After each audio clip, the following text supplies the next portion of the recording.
Happy summer, everybody. I just visited LACMA's David Geffen Galleries by Peter Zumthor and SOM, and here are my first impressions. In Los Angeles, infrastructure is a matter of sensation. Let's talk about infrastructure.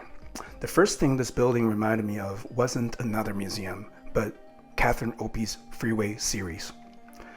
The photographs by Catherine Opie captures the spirit of Los Angeles. The vehicular infrastructure in this city is the defining landscape.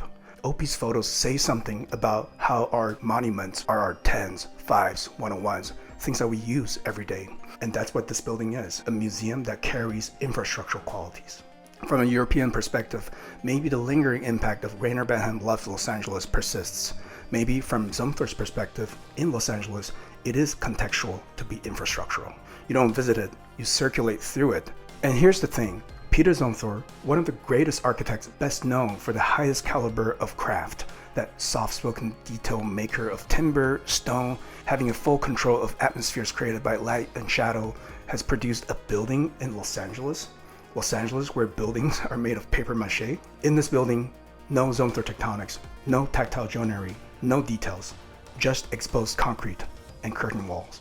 The rawness is palpable, but maybe that's what it takes to evoke a contemporary sense of sublime, a sensation that you can't fight because you can't write an essay about it. It's why people like Tadeo Ando is compelling and why Peter Zumthor's bath remains the sensorial capital of an architecture of quote-unquote poetry and shadows.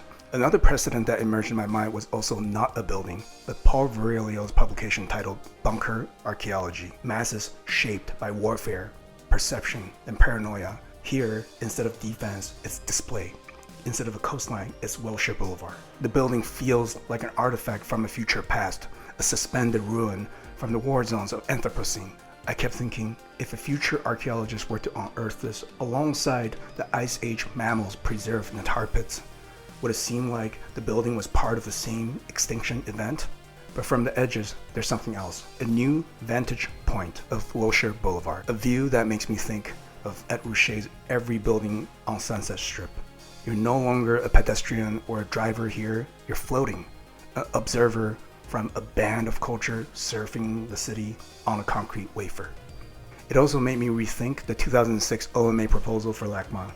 OMA, consistently producing projects where a building could be an essay on the status of a city or a building type. In their proposal, OMA drafted a long scroll of non-linear histories, images, artifacts, and arguments. The plan was a diagram on the status of curatorial and archival work at the turn of the century. That's always what I've been drawn to, where buildings are not only objects of craft, but cultural artifacts that function as essays on the city. So what are my impressions? I'll say this, I'm impressed by the building.